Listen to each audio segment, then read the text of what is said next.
Okay sir. Good afternoon dear students. बहुत धूप है आज, आप घर पे हो तो घर पे रहो, घर में ही रहो, क्योंकि महामारी की वजह से आपको कहीं भी बाहर नहीं निकलना है। साफ सफाई से रहो, अच्छी तरीके से रहो, सोशल डिस्टेंसिंग मेंटेन करो और आपको ज़्यादा से ज़्यादा घर पे रह के पढ़ाई भी करना है। तो एमडीएस निजामाबाद के द्वारा आपको घर तक पढ़ाई पहुंचाई जा रही है, जिसमें आज 9th क्लास के लिए साइंस सब्जेक्ट के केमिस्ट्री के यूनिट में कुछ बहुत ही बेसिक बातों पे आपसे चर्चा करनी है, आपको इनके बारे में बताना है। डियर स्टूडेंट्स, अगर हम बात करें केमिस्ट्री के एकदम बिल्कुल इनिशिएटिंग पॉइंट का, तो हमें सबसे पहले ना इस एटम के बारे में जानना होता है कि ये एटम क्या होता है, एटम है क्या, व्हाट इज एटम। तो इसके बारे में बहुत सीधा बात है कि it is the building block material. ये बिल्डिंग ब्लॉक मटेरियल है, एकदम इकाई है ये किसी भी पदार्थ को बनने के, किसी भी सब्सटेंस के बनने की इकाई पार्ट है, यूनिट स्ट्रक्चर है। और ये बिल्डिंग ब्लॉक मटेरियल है, ये स्मॉलेस्ट पार्टिकल भी है। लेकिन अगर एटम के बारे में बात करें तो जो हमारा जानकारी एडवांस हुआ, when we study the atom in modern time by the kinds of scientists, then we further discovered the sub-particle, sub-smallest particle of the atom, which is known as proton, electron and neutron. You will know proton have positive charge, electron have negative charge, neutron have no charge. इस तरह का बात आपको करना है कि neutron पे कोई चार्ज नहीं होता है और प्रोटॉन पे पॉजिटिव चार्ज होता है। अगर इसको ऐसे याद रखने के लिए समझे हम, तो एटम किससे मिलकर बना होता है, तो तीन बेसिक सब पार्टिकल से मिलकर बना होता है, जिसे हम कह सकते हैं प्रोटॉन, इलेक्ट्रॉन और न्यूट्रॉन। अब एटम किससे मिलकर बना है, एटम क्या है, पहले तो बिल्डिंग ब्लॉक मटेरियल है, दूसरा बात क्या, स्मॉलेस्ट पार्टिकल है।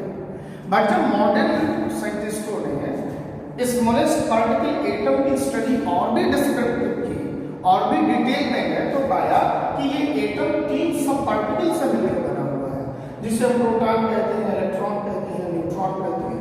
प्रोटॉन पे पॉजिटिव चार्ज, इलेक्ट्रॉन पे नेगेटिव चार्ज और न्यूट्रॉन पे कोई भी चार्ज नहीं। अब अगर इसकी बात करें कि प्रोटॉन किसमें खोजा है, तो फिर बात आती है कि इलेक्ट्रॉन को, प्रोटॉन को, न्यूट्रॉन को खोजने वाला है कौन। तो प्रोटॉन को खोजने वाले हमारे जो साइंटिस्ट हैं ना, उनको बेटा बोलते हैं रदरफोर्ड, उनको नाम देते हैं रदरफोर्ड। वो रदरफोर्ड थे जिन्होंने प्रोटॉन की खोज की, और जो इलेक्ट्रॉन की खोज की उनको बोलते हैं जे थॉम्सन, उनको बोला जाता है जे थॉम्सन। और इन्होंने न्यूट्रॉन की जो खोज करी ना, उनका नाम था चैडविक, उनको कहा गया था यंग चैडविक। तो इस तरह से आगे पता चल गया एटम क्या है, एटम स्मॉलेस्ट पार्टिकल है, बिल्डिंग ब्लॉक मटेरियल है। और बाद में जब एटम की study in kinds of scientist, Rutherford ने, जे थॉम्सन ने, चैडविक ने करा, तो उन अलग अलग तीनों साइंटिस्टों ने बताया कि नहीं जी, एटम तीन और में छोटे छोटे पार्टिकल से मिलकर बने होंगे, और जिनका नाम उन्होंने कहा proton, electron, neutron and pen. और ये रदरफोर्ड खोजे प्रोटॉन को, जे थॉम्सन ने खोजा इलेक्ट्रॉन और न्यूट्रॉन को खोजा चैडविक। अब बात करते हैं और भी बहुत जो चर्चित टर्म है, जो बहुत फेमस टर्म है, कि मॉलिक्यूल्स क्या होते हैं। अब मॉलिक्यूल्स क्या होते हैं और एटम क्या होते हैं। अगर मान लिया हमें एटम और मॉलिक्यूल्स में डिफरेंट करने हैं, तो हम ऐसे समझते हैं कि अगर ये मॉलिक्यूल्स की बात करें और एटम की, दिस इज एटम, ऑक्सीजन।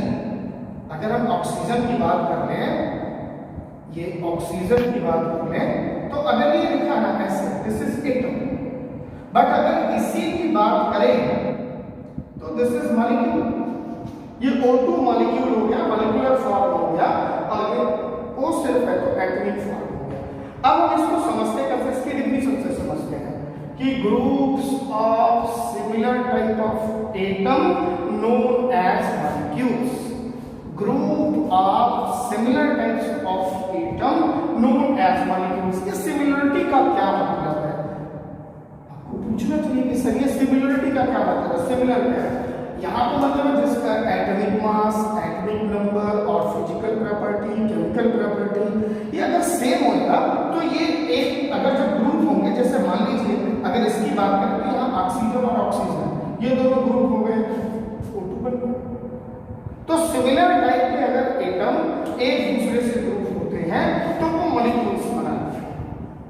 बात आती है कि एलिमेंट्स क्या है, the group of those the molecules which have same chemical and physical property called element, वे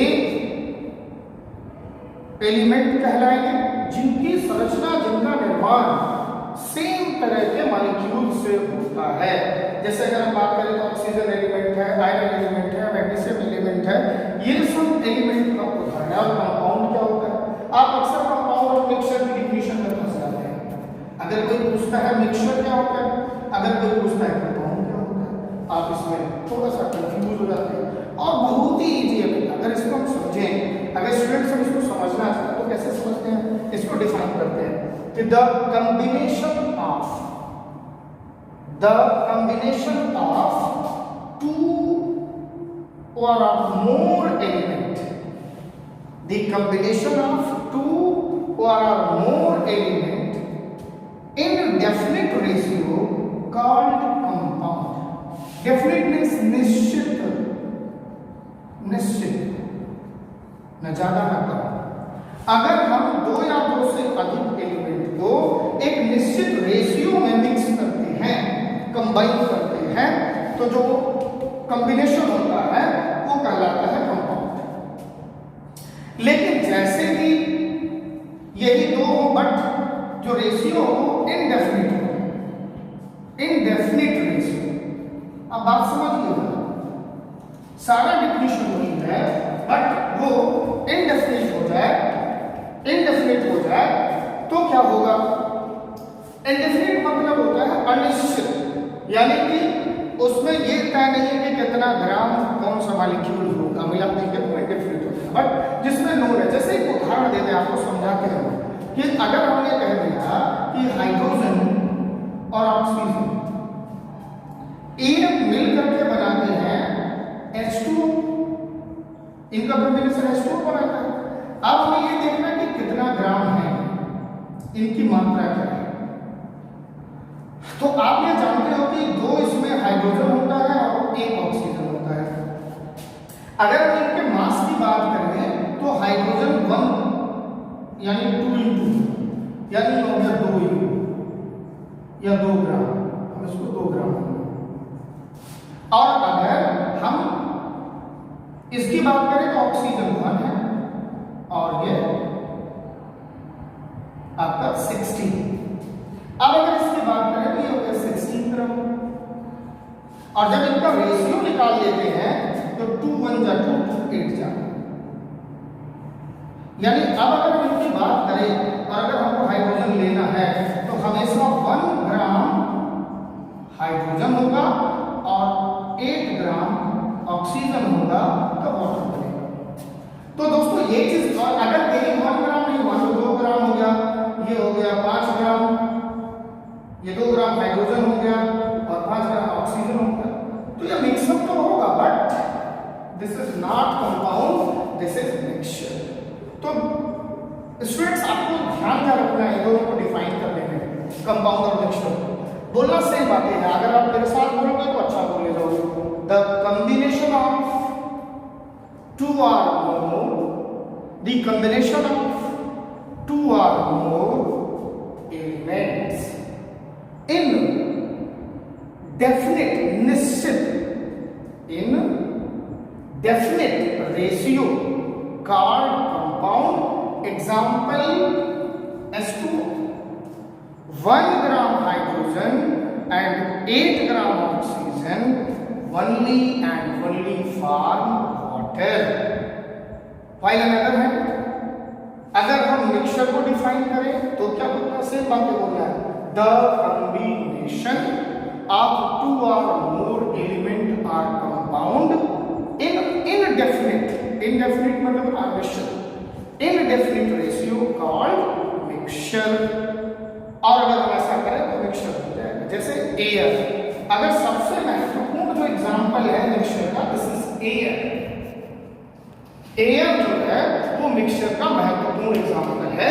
और हम अगली वीडियो में आपको बताएंगे कि मिक्सचर क्या है और सॉल्यूशन क्या है, मिक्सचर की कैटेगरी क्या है, सॉल्यूशन क्या होता है. तो बेटा बिल्कुल आप इसको मैक्सिमम सब्सक्राइब करिए और आप खूब ध्यान से इसको पढ़िए.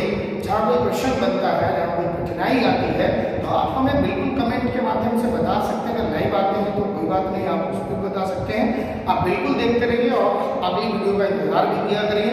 लेकिन इस वीडियो को पूर्णतः आप पढ़ करके, डिटेलिंग करके, अगर हम आपसे क्वेश्चन करें ना तो आप बता भी सको. Okay, bye bye.